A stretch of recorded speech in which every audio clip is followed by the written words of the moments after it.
Listen to this lady, man. Seen the videos out of Rafa today. I just wanted to come on here, and just say that I've seen them too.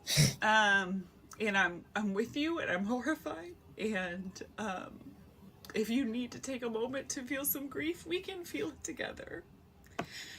And my last couple of videos were all about like parenting and parenting ideas, and people in the comments are like arguing over the minutia of the wording, that's like the perfect wording to use to make your kids feel the most loved and supported, and like what disgusting privilege to have all the conditions of life, for our children, and to be focused on that level. These parents in Gaza they don't love their children any less than we do, They're living in tents, they've been starved, they haven't had food, I made a video about where a lot of people were telling me I'm going to give my kids an eating disorder because I refer to some foods as healthy. You know, it's just how lucky are we to have this, and I know that all of you want everything for these kids. I know all of you we want to make it stop. We want to make it stop, and we don't know how. I don't know how to make it stop. I'm taking this moment to bear witness, as hard as it is, and then to just feel the grief that comes up, because that is human. That keeps you human. I think if you watch those videos and you don't take time to feel grief from them, for me at least, I would bottle it up and it would end up coming out later as anger. I would lash out because I can't keep all that inside, I'm taking this weekend. I'm gonna tomorrow for Memorial Day, the holiday. My kids will be off school. I'm gonna take time to think again. Can I raise my voice louder? How can I be more effective in what I'm in trying to be part of this movement to stop the killing of kids and families? I talked to Syed, who's my contact with the family I'm supporting this week, and he said the kids, it feels like we are in a horror movie. They're trembling with fear. Where they are, they can hear the bombings, and they can hear the ambulances. I know it's not much, I know it's inadequate, but all I can do for this family right now is keep collecting money for them, and maybe reaching their goal, will bring some measure of comfort. Wow. And I'm gonna stay with this family until we get to $100,000, so that they have everything they need when the Rafah border crossing opens. They can leave. Yeah, but Yeah, as we don't want them to leave. That's the whole problem. I don't want them to leave. If they leave, then that does what it does. It helps Israel's ethnic cleansing campaign. Then we are helping Israel indirectly helping. What I wanted to show you about this women's video is that I want to show you the raw emotion of American men and women. I mean, you don't see that all the time. I mean, but I don't know what Joe Biden is thinking right now as he sits in his idiotic office, because Joe Biden is not the president of the United States. Let's not be. Let's not. Uh, uh, you know, Joe Biden is a president by committee. He just walks around. They give him something to say. He goes in front of the mic and he just mumbles. It looks like a fucking idiot, and then he walks away. It's a rule by committee.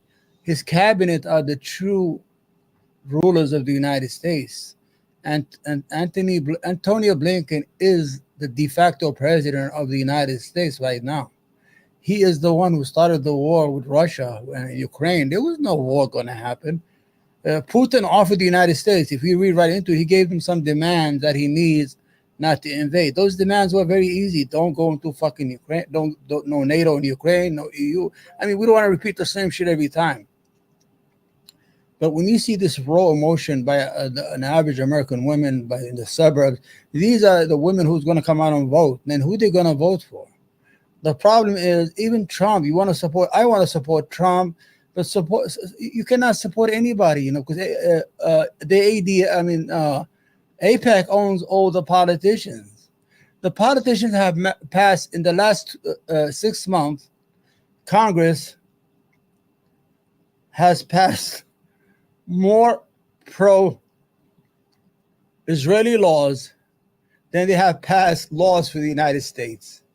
They can't even agree on a border bill to stop the mass immigration of illegal immigrants coming to the United States. They can't even agree on that. They are no longer working for you. The Congress is not working for you. How long do I have to tell you that? Congress is not working for its people, for the United States citizen. Congress only is working for itself.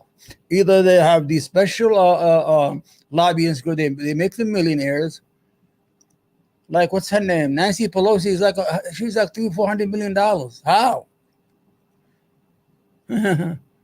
You understand?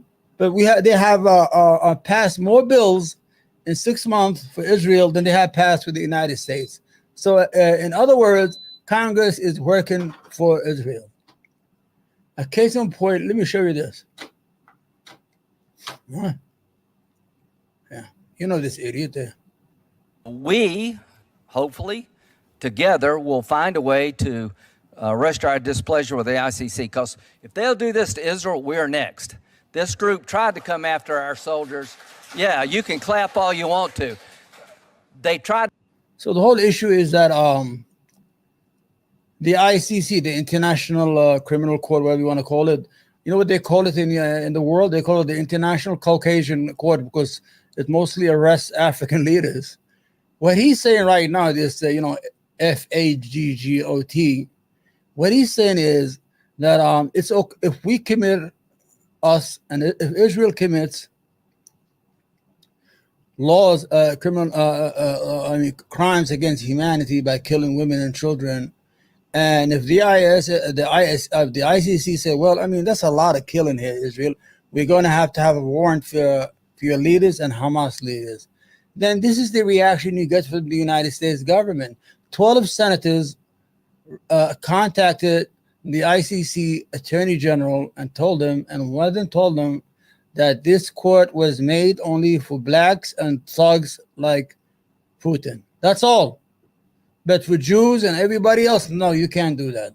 Listen to this homo here. To come after our soldiers in Afghanistan, but reason prevailed. So at the end of the day here, what I hope to happen is that we level sanctions against the ICC for this outrage to not only help our friends in Israel, but protect ourselves over time. Mr. Secretary, your statement yesterday was excellent. The president's statement was excellent. Senator Schumer's statement on the floor was excellent about the outrage here. They have destroyed the notion of complementarity. They have misled people in the United States Senate about their intention, and they shall and will pay a price. Mr. Secretary, I appreciate what you've said. It is now time for us to act. Thank you. All right, you got that shot out of your asshole. Now you think he was talking about Israel, right? Oh, we've been fooled. We've been out. We have to act now. We have to do the right thing. He was talking about the International Court. Why are they going to hold Israel responsible for the murder of these Palestinians? What the hell is going on in my body today? All right, let's watch the video. Get rid of this homo from here. Yep, get him out of here. Oh, who's this? What's that? One of the ships that washed up on the beach here in Israel. There's two more, about 20. What's that dumb shit we do in Israel? Instead of forcing Israel to bring food to people inside Gaza, we have to build $330 million as a temporary port, right? All right. Sometimes, I forgot the most important part.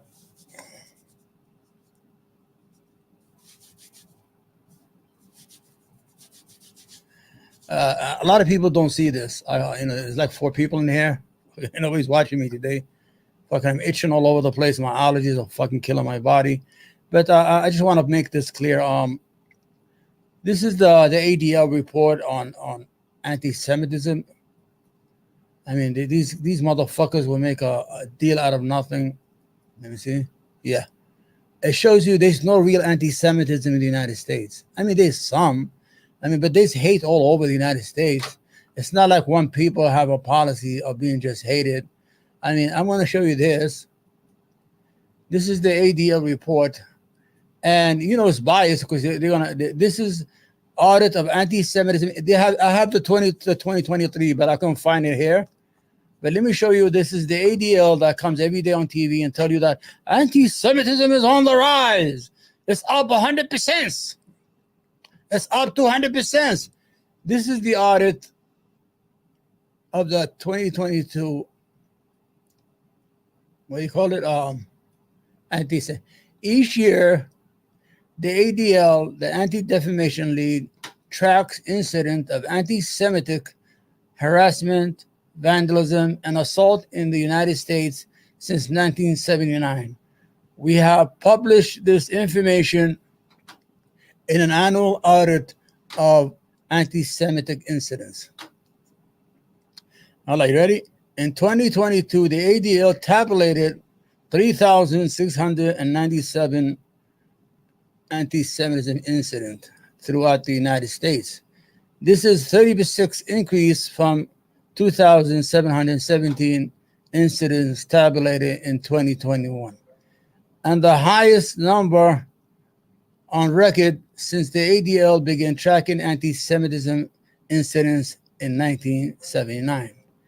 This is the 3rd time in the past 5 years that I don't really know this bullshit. Okay, I want to go to the incidents. Incidents increased. Okay, let me go.